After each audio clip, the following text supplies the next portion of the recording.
अभी न्यायालय ने एक फैसला कर दिया कि ओबीसी कैटेगरी का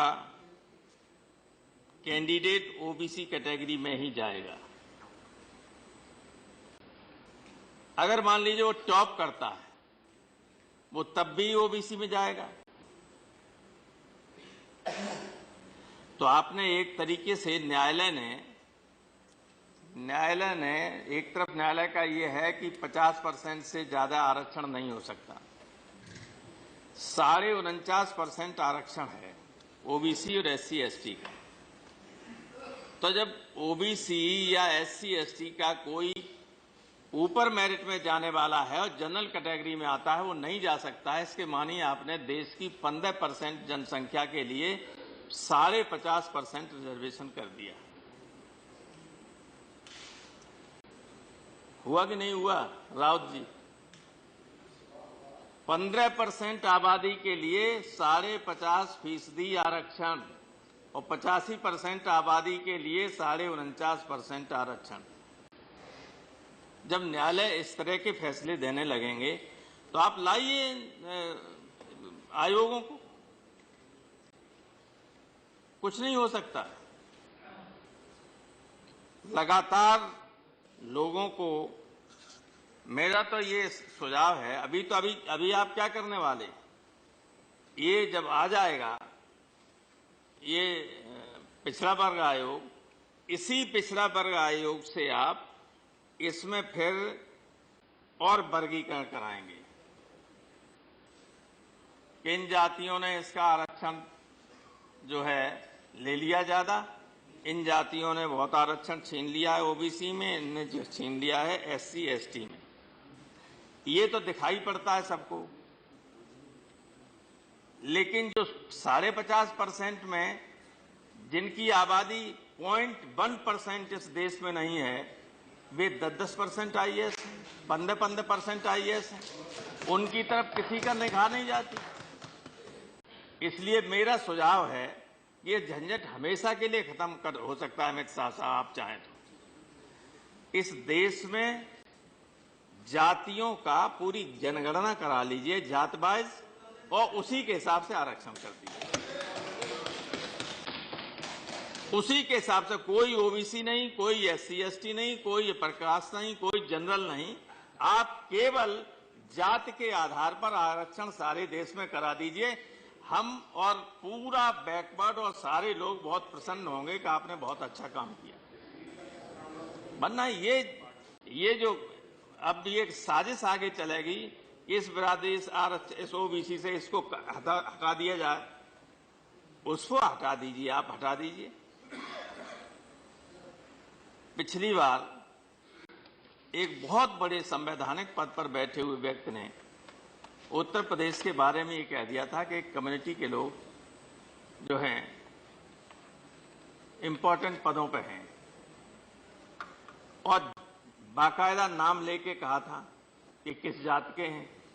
मुझे मजबूरन एक प्रेस कॉन्फ्रेंस करके सारे आंकड़े देने पड़े और बताना पड़ा कि पूरे उत्तर प्रदेश में सिर्फ एक आईजी यादव था, 8 कलेक्टर यादव थे और 9 या 10 एसपी थे।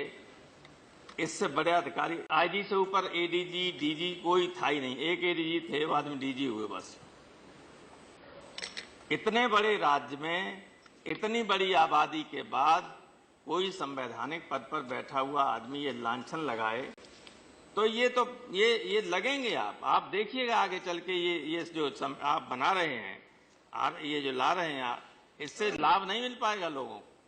ये इतना तो मिल पाएगा कि जाति हो रही है, वहां डीओपीटी वाले कर रहे हैं, तो कोई अपना कंप्लेंट कर दे तो उनको बुला लेगी, ये तो होने लगेगा। लेकिन जो असली जड़ है, जहां से सारी गड़बड़ियां शुरू होती हैं, आपकी इच्छा के खिलाफ भी फैसले कर देते हैं, उस जड़ में ये मंत्री जी बैठे हुए हैं। वहां आरक्षण कीजिए, न्यायपालिका पे आरक्षण कर दीजिए। न्यायपालिका में जब तक इनके हितों की रक्षा करने का वाला नहीं होगा कोई, तब तक आप कुछ भी करते रहिए, इन्हें न्याय नहीं मिल सकता। वरना ये बताइए, एक सेकंड सर, मेरा कितना भी टाइम है और 1 मिनट है। अब 1 मिनट है, 1 मिनट में बहुत कुछ कहा जा सकता है। ठीक सर, न्यायपालिका ने ये जो मैं ये कह रहा हूं, इसलिए कह रहा हूं कि कुछ भी आप करना चाहें कर नहीं पाएंगे, तुरंत फैसला दूसरा आ जाएगा।